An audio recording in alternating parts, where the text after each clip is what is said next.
So we're going to talk about 10 different points today. The first one is going to be where to find property listings. I'll give you the websites. Number 2, buying land versus homes and restrictions. Number 3, rental laws for foreigners. Meaning, can you rent your house even if you're not here? Can you rent it out? Can you Airbnb it or whatever? Number 4, renovation costs in Greece. Number 5, inheritance law for non-Greeks. Number 6, mortgage options. Number 7, do you need to be Greek to buy? Number 8, timeline from offer till you have the keys in your hand. Number 9, common pitfalls to avoid. And number 10, how to securely transfer money from the US. So let's jump into this video right now. It's going to be very informative. I'm going to try to make a PDF. If anybody wants it, I can link it below, so then you could just have a copy of it. Let me know if you want me to do that.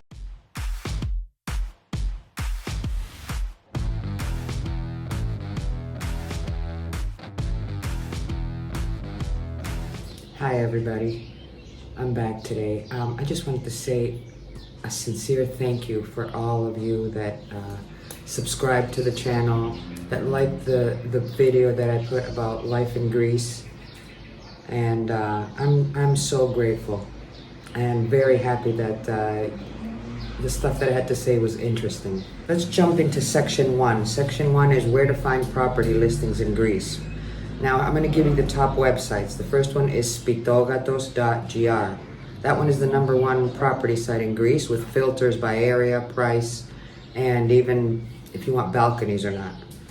Second site is xe.gr, and that's popular for both rentals and sales, mostly in Greek, but Google Translate, you can work, copy, paste it into Google Translate so you can understand.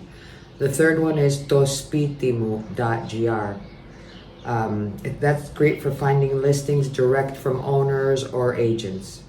The next one is homegreekhome.com. That's more foreigner friendly, mostly in English. And last but not least, Facebook Marketplace. It's local real estate groups. That one might be surprisingly useful. My tip is real estate agents often don't post everything online. If you're in Greece, walk into local agencies. They may have listings that aren't available online. Also here in Greece, on the poles or balconies, they'll say for sale, and they'll have the phone number. So that's another good way. Okay, let's move on to section 2. Buying land versus buying a home. There's huge differences, believe it or not. So, buying a house is legally easier to do. It's move-in ready, or it might have minor renovations.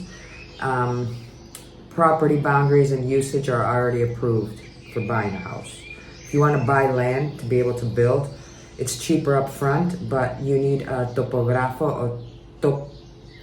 topographic survey. You must check with the politikos, mechanikos, civil engineer. If land is within town planning, εντός σχεδίου, this affects your ability to build. Very important. Coastal, forecasted, or archaeological zones have strict limitations. Like you can buy a piece of property, start digging to make your house, and then all of a sudden you'll find ancient ruins underneath. You're not going to be able to build. Getting a building permit takes about 3 to 12 months. So it's a long process. A warning, some land looks dreamy, it looks great, but you can't legally build on it. So always check the zoning and the forest maps with a lawyer or engineer. Frappe. Yep. Anybody interested in me showing you how to make this? It's really good. Cold coffee. Let's move on. Section 3, can I rent it out as a foreigner? Yes, you can. Many people do, especially on platforms like Airbnb, Booking.com, etc.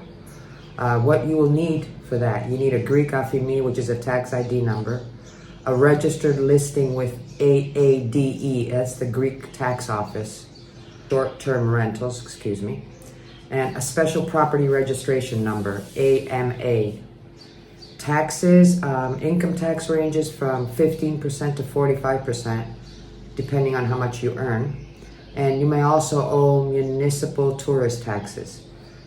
A tip from me on this one, if you're renting short-term, some buildings, especially in Athens, have restrictions, like via the homeowners association. So always check, like if you're buying an apartment in an apartment building in Athens, some of those are sold separately. It doesn't mean that one person owns the whole building. Each floor is a different apartment, and usually they're owned, not rented. So you have to check. There's an association you pay to keep everything intact over there. You have to check with them to see if it's allowed for you to do the short-term rental. That's very important. Let's move on to, what was that? Oh, I think it's kind of important before we move on, how to get an AFIMI, a tax ID number. To get an AFIMI, you must go to the local DOY, the tax office, in person, or have a lawyer or accountant represent you with the power of attorney. Here's what you'll need: a valid passport, proof of address, it can be abroad, a Greek representative if you're not an European Union citizen. This is usually a lawyer or accountant, and a completed AFIMI application. It's free and you'll receive your number on the spot or within a day. The tip for this one for me is you'll need this number not only to buy property, but also to open a bank account, sign utility contracts, or register for taxes. AFIMI is one of the most important numbers. It's like your social security number. Let's go back to the sections and go on to section 4. Okay, for a light refresh, paint refresh of fixtures, windows, or anything like that, just a light job, no patching and stuff, that'll run between 300 and 600 euros per square meter. For full renovation, bathrooms, kitchens, flooring, that runs from 700 to 1200 square meters. And then total restoration, like for stone homes, roof, plumbing, electricity, between 1200 and 1800 a square meter.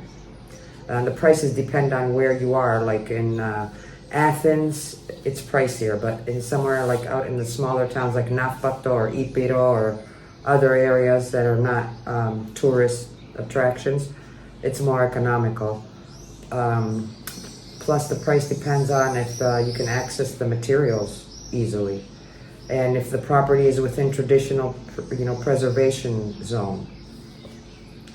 What you'll need, who you'll need a licensed civil engineer or architect, a foreman or general contractor, here it's called ergolavos, electrician, plumber, carpenter, etc. That's what you'll need if you're doing, your renovation. Permits, minor works like changing tiles, you really don't need a permit, but major works like walls, structural, plumbing, needs a small building permit, and that's issued by the Urban Planning Office. Polodomia. Oh God. Yeah, you don't really want to deal with those people, but unfortunately you have to.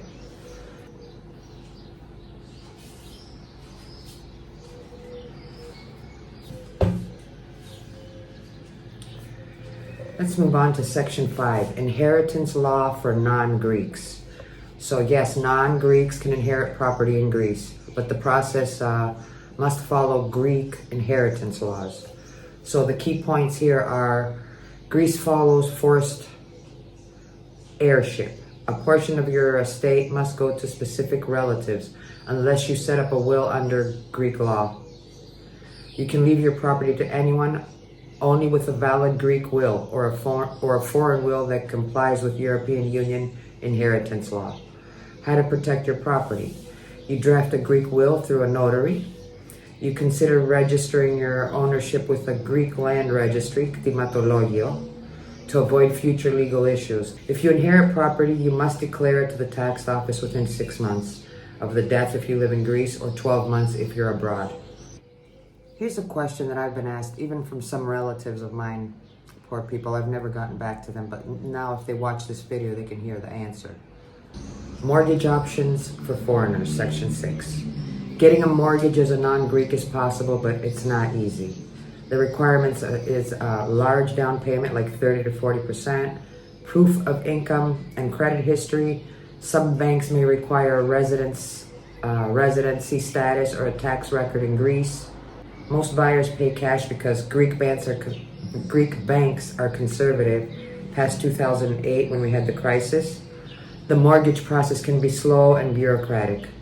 But if you're serious, start with Alpha Bank, Eurobank, or National Bank of Greece, and consider using a mortgage broker who works with expats. Let's go on to Section 7. Do I need to be in Greece to buy a property? No, you don't. You can purchase property in Greece remotely with the power of attorney, POA. What you need a Greek lawyer or notary to act on your behalf. A notarized power of attorney in Greek from your home country, and it must be, I don't know how to say, apostilled for countries like the US, UK, and Canada. You know, that means where you get that gold stamp, and then it has to be translated into Greek by an official translator. Your representative can get your afimi, open your Greek bank account, sign contracts and property transfer documents. My tip for this is many expats never even set foot here in Greece when they're buying a property, but it's always better to visit. I would personally want to come here myself and see what I'm committing to, but that's optional. You don't have to. Section 8. How long does it take to buy? The typical timeline is between 6 and 12 weeks. Let's go step by step and break it down. To find a property, I'd say between 1 and 4 weeks. To get your afimi, same day or 2-3 days with a POA. Hire a lawyer and do due diligence between 5 and 10 days. Sign preliminary agreement and deposit 10%. I'd say 2 days. Final checks, tax clearance, land registry, debts. I'd say about a week. Sign final contract at notary, usually within 4 to 8 weeks. Register ownership with land registry. That can take a few days to a few weeks. Delays can happen due to missing paperwork, unpaid property taxes, or registry backlogs. Especially on the islands or during August. Everyone's on holiday, so don't try buying anything in August. For Section 9, I'm going to tell you the common pitfalls to avoid. Do not skip a lawyer. Agents may not disclose the issues, debts, or zoning restrictions. Don't pay in cash under the table. It's illegal and can void your purchase. Don't assume land is buildable. Always confirm zoning and planning permissions with a licensed engineer. Beware of old homes without a floor plan. Some were built pre-zoning and have unofficial additions that can be hard to legalize. Like they built add-ons without getting a license. Don't skip the topographico survey, the topographic survey for land. It ensures you're buying what you think you're buying. And always ask your lawyer to confirm property is debt-free, legally registered with the κτηματολόγιο, and the seller is the rightful owner. And last but not least, how to transfer money from the US securely. When buying property, Greece requires you to document the source of funds, especially from abroad. So the best methods: bank wire transfer from the US bank to your Greek bank account. Ask for a bank certificate of funds. It's called vevαίωση εισαγωγής συναλλάγματος. When the money lands, this proves your funds are legal and tax-free. Use WISE, which is like it was formerly TransferWise. It's got lower fees and good rates. Or you can use OFX, Revolut, or Western Union for small amounts. Always verify account details with your lawyer before sending large sums. Never send money to individuals, only to a notary, escrow, or directly to the seller through a verified bank transaction.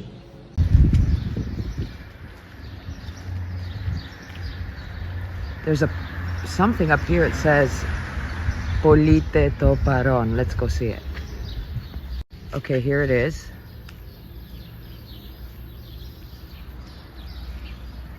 It's got olive trees. Wow, huge. These, oh my goodness.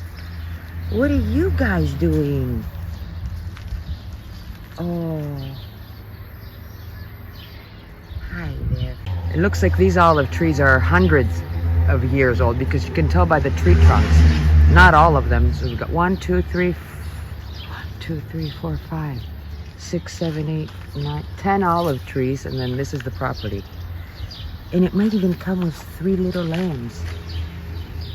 I don't know, maybe. So if anyone is interested in this property, I can call and find out how much it is. Okay. Greece makes you jump through hoops, usually to get stuff like this done. But once you get it done, it is so worth it.